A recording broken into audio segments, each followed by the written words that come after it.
Welcome to the 3D Foundation series, where I'll be breaking down what each piece of our 3D foundation is and what purpose it serves. The first piece of our 3D foundation are our highlight shades, and these highlight shades are dual purpose. Not only do they serve as our foundation color, but they also serve as our concealer as well as a brightener for under our eyes. The first highlight shade that you're going to get matched to is the one that's actually going to match your skin color, and this one needs to go where your beard is, so kind of underneath the cheekbone, around the mouth, and around the nose. The next highlight shade that you're gonna get matched to is gonna be a couple shades lighter than your actual skin color. And this is the one that's gonna serve as your concealer or your brightener for under your eye. I like to do the brightener down the middle of my face, so I'll do under my eye as well as in my T-zone area.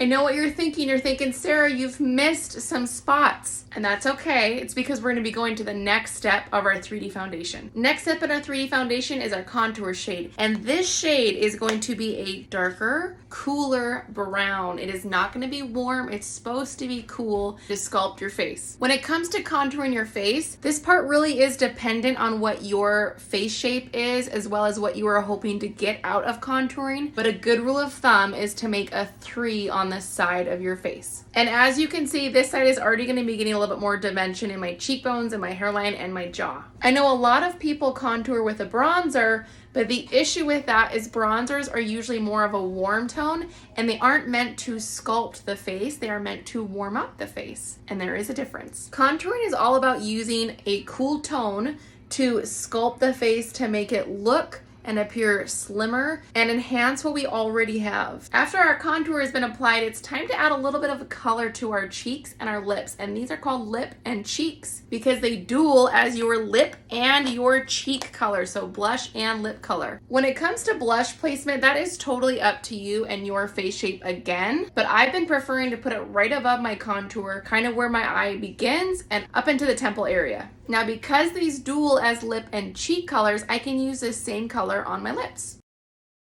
We have over 25 different lip and cheek shades with 3 different finishes. So we have semi-glosses, glosses, and satins. So it doesn't matter if you really love blush or if you've never used it before, we have something that's going to work really well with your complexion. Whether you've always worn bronzer or maybe you've never worn bronzer, our cream bronzers are phenomenal and they glide on like butter. Bronzer is meant to warm up the skin. It is meant to give it a little bit more color, to give off the look that we have been in the sun basking and getting a beautiful glow. I like to apply my bronzer on the tops of my forehead, my nose, the tops of my cheeks, as well as right on my neckline. Now I know what you're thinking. Sarah, you look horrid. You just have to wait to see what this is gonna look like. Now, when blending in your 3D foundation, I like to start with the lightest shades first. I'm gonna start under my eye, which is where that brightener was. I'm lightly just gonna be patting this in. And then I'm gonna go onto my nose as well as on that beard area, and I'm just patting. Now, after my highlight shades are blended, now I can kind of start to work in that blush color up into that bronzer and contour. And I'm just doing small circular motions, and then I'm just gonna work that contour up instead of down. And then when it comes to my neckline, I am bringing that down. When it comes to the forehead area,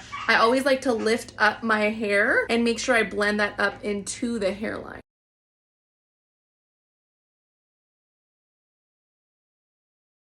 The brush that I'm using is called the 3D brush, and it's actually one of the first brushes that was ever made with this makeup, and it blends this makeup in beautifully. Now, whatever bronzer I have left, I'm just gonna apply it on my eyelids to give my lids just a little bit more color, and then I'm just gonna blend that back in. Because it's a cream, it is lightweight. It's a light coverage, but we can build it. So for me, I still struggle with acne every once in a while, so I have this blemish that I can still see and this blemish, and a couple on my cheek that I wanna cover. So all I'm gonna do is I'm gonna take my 3D foundation, I'm just gonna take my brush, I'm gonna go into my main foundation color, and I'm just gonna lightly tap anywhere that I see a distraction that I want neutralized. And again, it's all buildable, so I want a little bit more blush on my cheek, so I'm just gonna take a little bit from this, and I'm just gonna add a little bit more blush. I'm not afraid of it, so I like to add a little bit more. And all I did to lighten my lips was I took this brush with whatever leftover product, And I just kind of patted my lips so it wasn't so harsh on my lips. Now the last piece of 3D foundation that I want to share with you is our illuminator. If you're in the makeup world, this is just a highlighter, but what it is it's going to illuminate the skin. So it's going to give a little bit of glow. I like to do it on the Cupid's bow, right above my blush, so right on my cheekbone, and then a little bit on my nose. And we have cream illuminators and we have powders. I love the cream ones because they give just a super natural little bit extra glow to the skin, but it's not overpowering. And there's our 3D foundation broken down. I used one brush to apply my whole face, and that's why it's called 3D foundation, because our faces are not one-dimensional, they are 3D, and we should be accentuating what we already have. So that's why this makeup is so wonderful. If you have questions and you're interested in getting your own makeup, just comment the word palette below and you'll be hearing from me shortly.